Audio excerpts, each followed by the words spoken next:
اب نہ جانے اور کیا کیا بڑھیں گے. تیل چینی غریبوں کے لیے تو بہت مشکل ہے. ان حکمرانوں نے بہت ہی زیادہ ظلم کر دیا ہے ہمارے ملک پہ. نہ جانے کیا ہوگا اس ملک کا. میں یہ تو سوچ رہا ہوں واقعی اس میں نہ اقبال کی خطا ہے, دوسری طرف اسلم کی بھی خطا نہیں ہے. بھئی آخر قرض کیا ہے تو لینا بھی تو ہے, مگر کیسے؟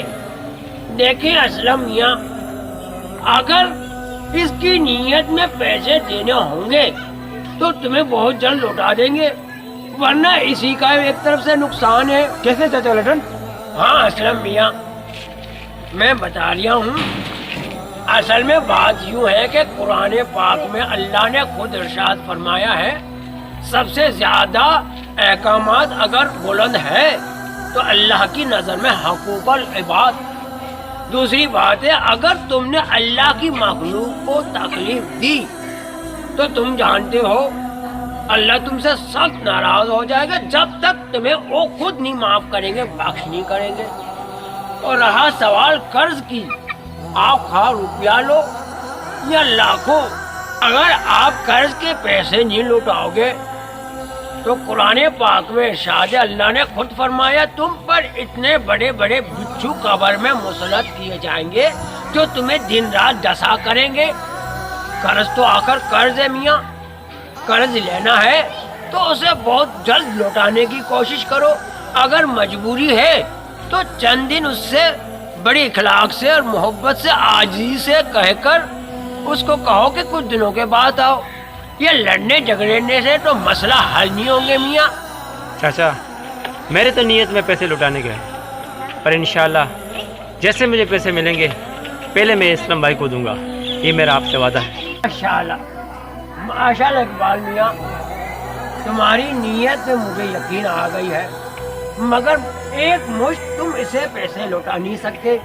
اسی لیے میں تو اسلم سے یہی کہوں گا کہ اسلم بیٹا, اگر آپ سے تھوڑے تھوڑے مہینہ ماہوار یا روزانہ یا ہفتہ وار اس سے چند پیسے لیتے رہو تو اسی طرح اس کا قرض بھی ہلکا ہو جائے گا. ٹھیک ہے نا اسلم بیٹا؟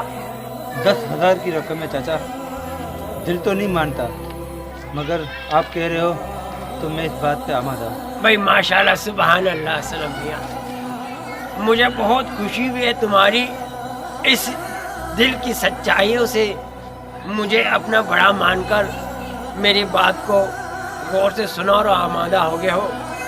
میں اقبال سے کہوں گا کہ بھائی اقبال بیٹے, تم بھی کم سے کم جب بھی روزگار میں لگ جاؤ تو اپنے اوپر سے یہ قرض کی بوجھ اتار دو, کیونکہ ہر نفس کو آخر ایک دن موت کا مزہ چکھنا ہے.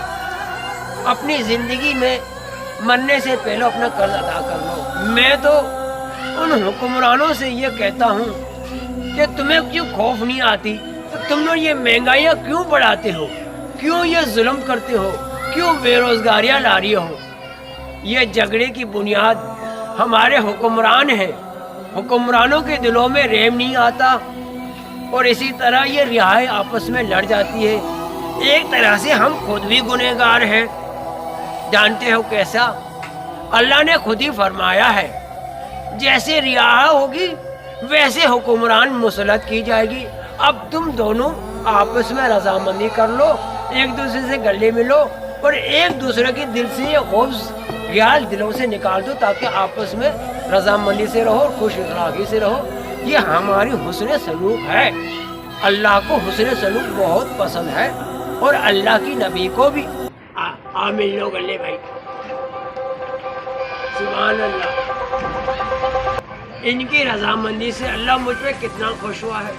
جانتے ہو اللہ فرماتا ہے اگر کوئی دو آپس میں لڑے ہوئے شخص کو رضامندی کر لے, ان میں صلح کرا لے, تو اللہ اسے اتنی بڑی ثواب دیتا ہے جیسے قرآن پاک حفظ کرنے کی. الحمدللہ اللہ مجھ پہ مہربان ہو گئے. ان دونوں نے میری لاج رکھ لی. بس اللہ سے دعا ہے کہ ہمارے ملک سے یہ مہنگائی ختم ہو جائے اور یہ بے روزگاری ختم ہو جائے تاکہ ملک میں امن و امان رہے. یا اللہ ہمارے ملک کا خیال رکھنا. اللہ حافظ.